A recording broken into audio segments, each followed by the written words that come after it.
People seem to forget, if you change today, today will change your life. For a limited time only, for those of you enjoying the podcast, I'm offering a free coaching session. That's right, a free coaching session for those of you who want to improve in their performance or their business or their relationships or any other area where confidence is a key ingredient. Then on the Self-Belief Chief site, on the podcast page, so selfbeliefchief.com/podcast, underneath the episodes, you'll be able to book your own coaching session for free with me. Or wherever you're listening to the podcast, in the description, there'll also be a link to be able to book your session. I look forward to speaking to you soon, and let's get on with the podcast. When we're looking for that growth and expansion in our life, in many areas it can seem quite straightforward. If you want to get fitter and stronger, you can measure yourself based on the number of reps and sets and the amount of weight that you lift. If you want to lose weight, you can measure it by your actual weight. Have I actually dropped weight?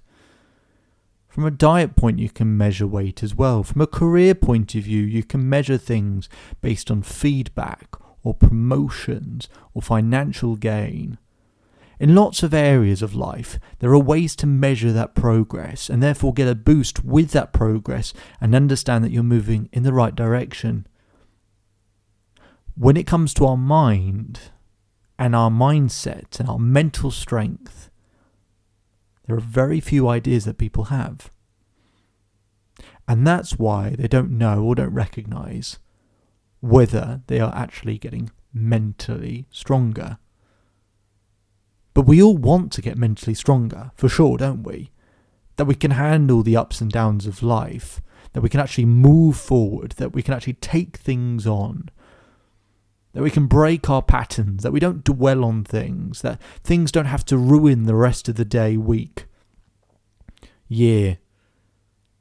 That actually we can seamlessly move between the different hurdles and obstacles in life and recognize that we have that power or strength, just in the same way that when you put on muscle, you can measure that you are in fact stronger, so you know that you are stronger. You might think, oh, actually, I've got a pay rise. I am now better at my job. And in lots and lots of different areas of life, you can look for those measurable things. But how do you measure progress when it comes to mental strength? How on earth do you measure that? Well, that's what I want to talk to you today about. That rather than just going, oh, I hope I can feel better, I hope I can do better, I hope I can get mentally stronger, is actually find a way that you understand and can measure it and get the boost of the progress that you'll be making in terms of your mental strength. And the way we do that really is by creating a challenge. Because when we want to put on muscle, it's a challenge. When we want to lose weight, it's a challenge.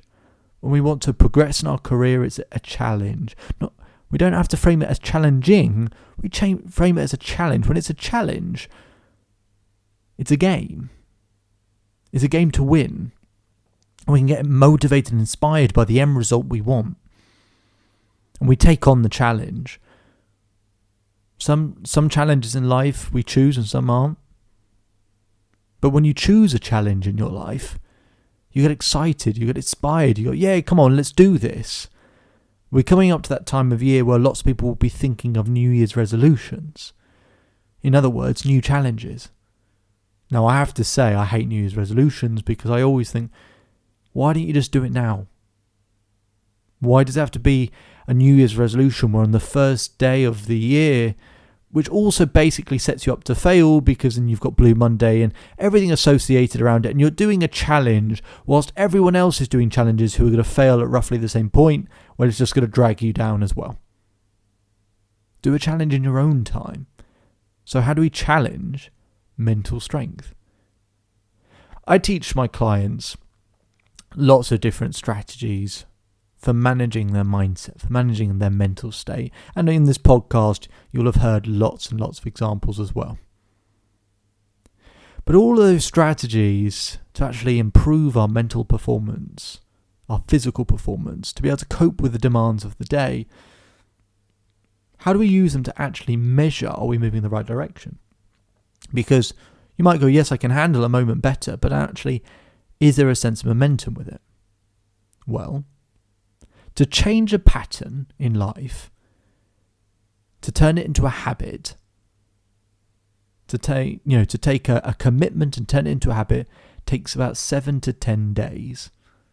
To take a commitment and turn it into a habit. Now, here's the other bit that people get wrong. A lot of people take on 2 or 3 commitments at once. Research shows that if you do that, you only have a 33% chance of keeping one of them. Whereas if you take on one commitment at a time and turn it into a habit before taking another commitment, so one commitment at a time to turn it into a habit, you have a 95% chance of keeping that commitment and turning it into a habit. So it's about taking on one commitment at a time. With my clients, it's always one commitment, one focus at a time. Get over that hurdle, accomplish that thing, overcome that barrier, then we move on to the next one. Because human beings are very good at that. They're terrible when you give them 4 or 5 things to do at the same time. So, here's what I want us to think. And it's actually an idea that Emmett Fox came up with a very, very, very long time ago. And it's called a 10-day challenge. So this is what I want you to do. And I really stress that you do this from today. You might want to say, you know what, I'll set myself the date for tomorrow or 2 days' time.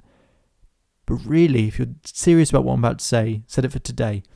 A 10-day challenge where you don't dwell on a negative thought for more than 60 seconds. A 10-day challenge where you don't dwell on a negative thought for more than 60 seconds. And in that 60 seconds, you focus not on the problem, you focus on solutions. That whatever is required in that 60 seconds to flip your minds, to be more positive, to come up with a solution, to tackle to be able to tackle it, to move past it. Whatever is required, that you do that in that 60 seconds. And you do that consecutively for 10 days. Because the idea of doing that forever, or adopting strategies forever, if we do it forever, there's nothing measurable. There's nothing, it's too daunting.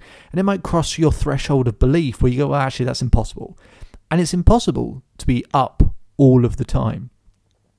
I'm not asking you to be up all the time. I'm asking you to be up for the next 10 days. For the next 10 days of your life, you don't dwell on a negative thought for more than 60 seconds, and you focus on solutions, not problems. Now, some of you might go, that sounds unbelievably easy, and some of you will go, that is impossible. How on earth do you do that? Well, it's a day at a time.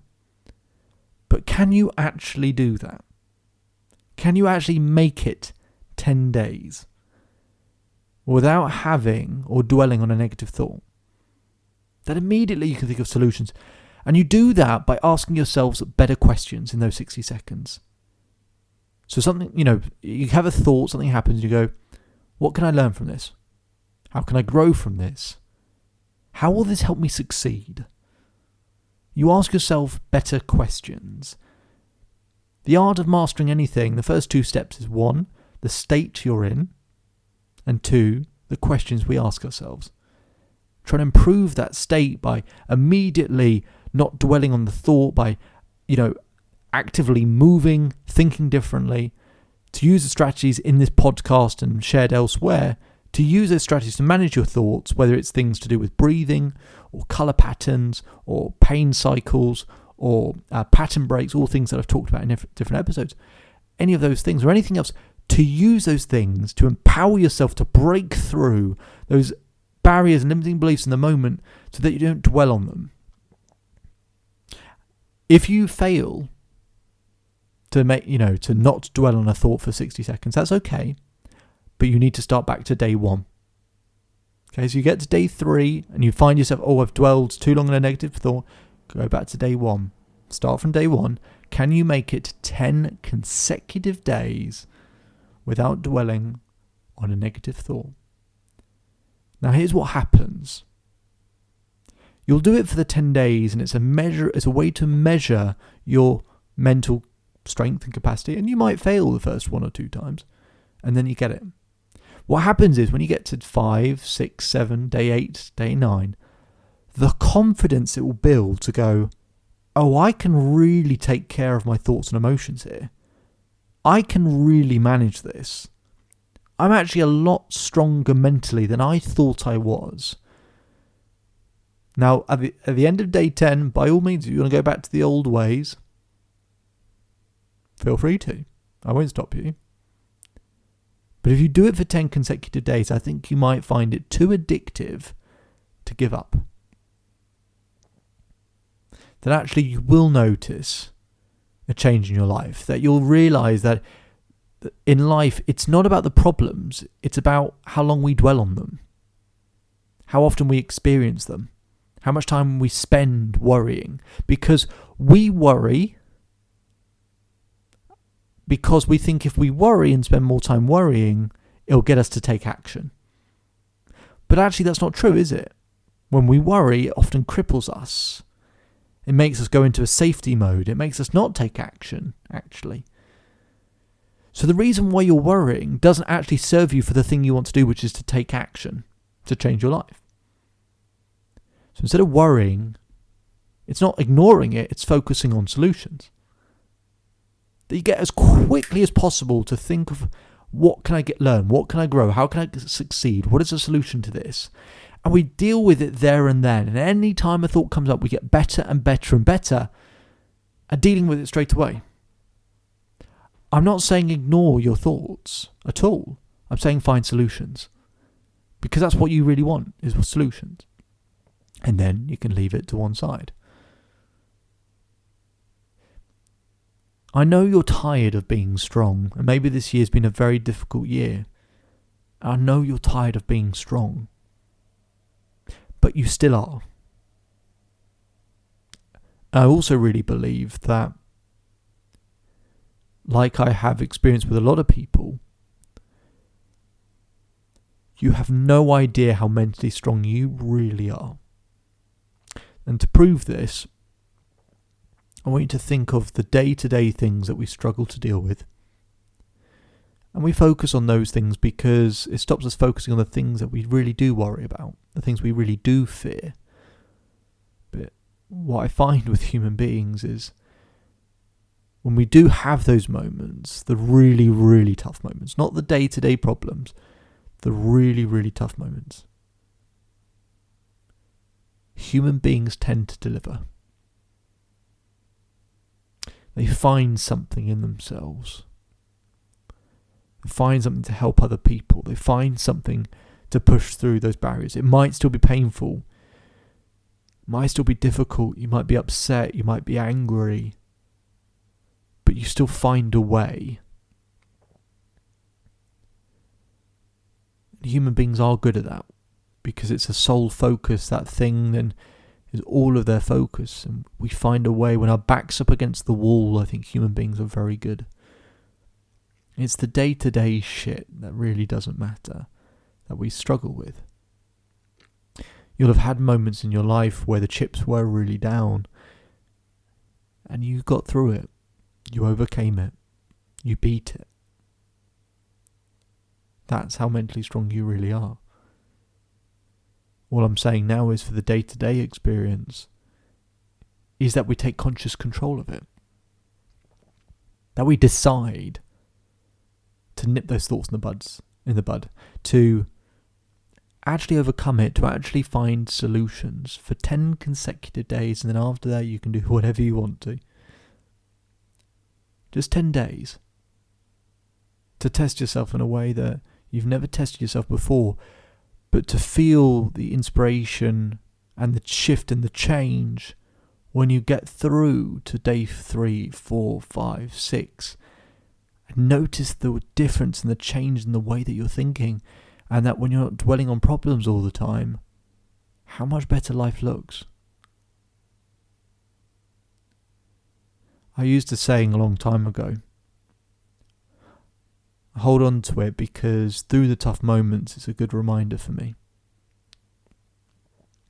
I was going through a difficult moment in my life, and I'd gone to Seville I remember going to this cathedral and I looked up at the ceiling.